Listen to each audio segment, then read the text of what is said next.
नमस्कार. मी एक किस्सा सांगतो जे बारकाईने नीट ऐका. मी फक्त व्हिडिओ रेकॉर्डिंग करून ठेवले जेणेकरून नंतर बोलता येईल.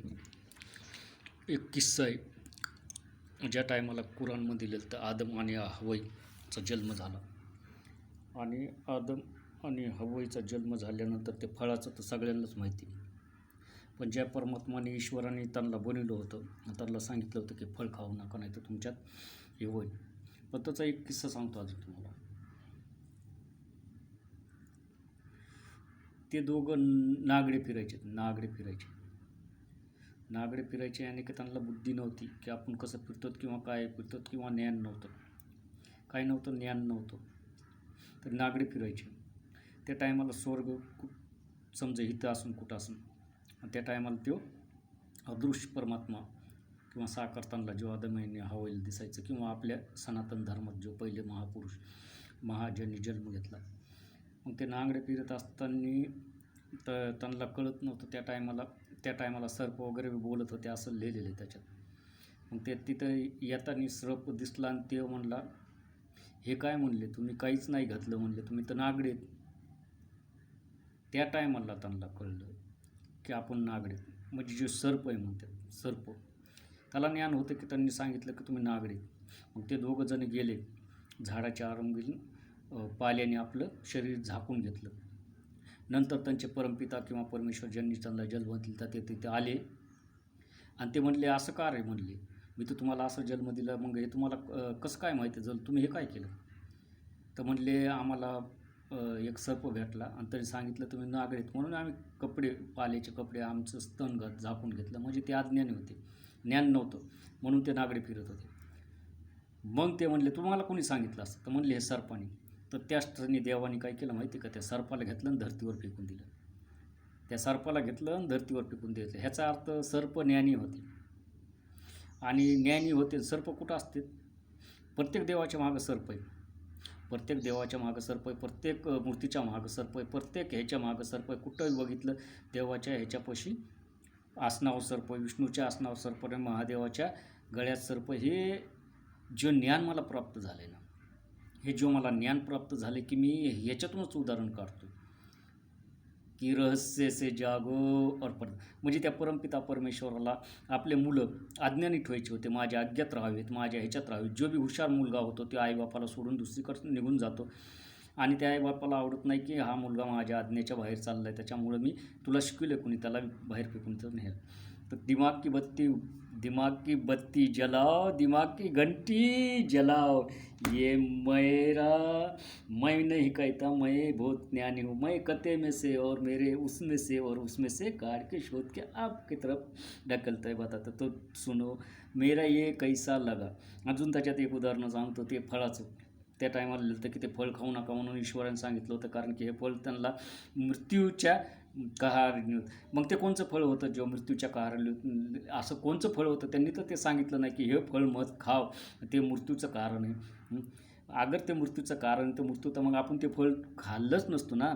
आपण ते फळ नाही खाल्लं तर आपण बी मृत्यू नाही पावणार, असं त्या इथं काय लिहिलं. पण इतिहासामध्ये, कुराणामध्ये, गीतामध्ये, बायबलमध्ये असं कुठंच लिहिलेलं नाही. सब गोड बंगाल है और गोड बंगाल अपना शोधना काम है. कारण की जो मनुष्य हे रहस्य जाणीत जातो त्याला ईश्वरसुद्धा सहन करीत नाही, कारण की त्या ईश्वराचा आहे, परमात्माचा, ह्या निसर्गाच्या अनेक चाडी लुपडविड्या त्यांना सहन होत नसतं की हे आपलं बी पोल खोलू शकतो आहे.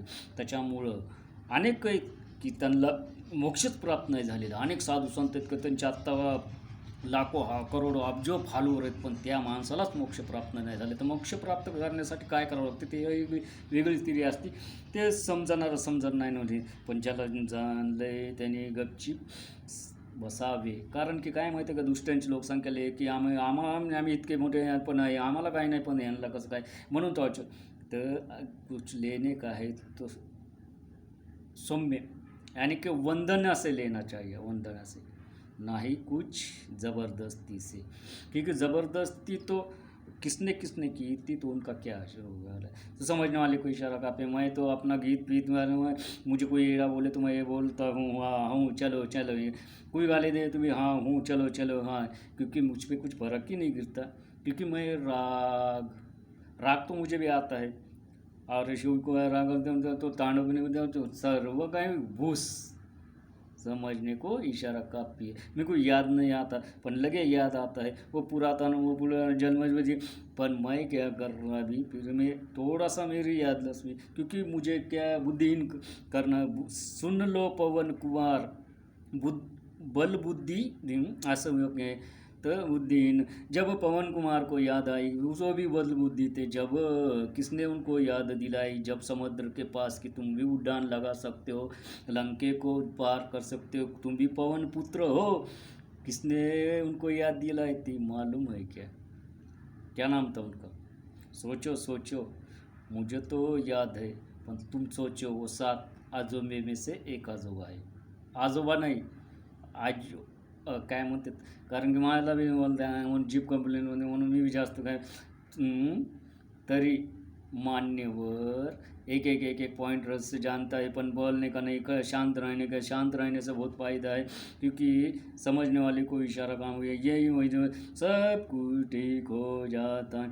तंत्र मंत्र माझ्या बत्तड घ्या हे काय हे आहे तर ब्राह्मणाचे तंत्रमंत्र, कारण की त्यांनी मुखपाठ केलेले आहेत म्हणून ते तसे फटाफटा बोलतात. आपण बोलू शकत नाही, आपण बी शिकलो तर आपण बी फटाफट बोलू शकतो, आपण भी होम हवन करू शकतो. त्याच्यामुळं हर क्षेत्र में प्रगत होना चाहिए, क्योंकि हर क्षेत्र में प्रगट होने से, हर क्षेत्र में प्रगत होने के सब सीखने से कोई उपासी नहीं मारता है। अपने अंग में मेहनत होना चाहिए। अपन बूढ़ा कैसा ना हो इसलिए मान के रखना चाहिए। शरीर कैसा बूढ़ा होता है वो शोध लगाना चाहिए, क्योंकि उसको शास्त्रज्ञ बोलते. शास्त्रज्ञाच्या ओरी म्हणले मी जेव्हा समजू शकत नाही मला कुणी कुणाकुणाचे वाक्य आहे तर भिवू नकोस तू, मी तुझ्या पाठीशी आहे. जेव्हा भांडणं होते तर पुढे तो पाठीवाला पळून जाते. त्याच्यामुळं कुणाला विधवस्ताना कर त्याला काय म्हण, भिवू नकोस मी तुझ्या सोबत आहे.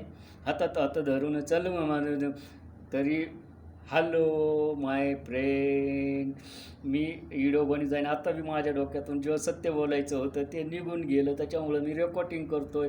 तरी जय हिंद जय भारत, जय हिंद जय भारत.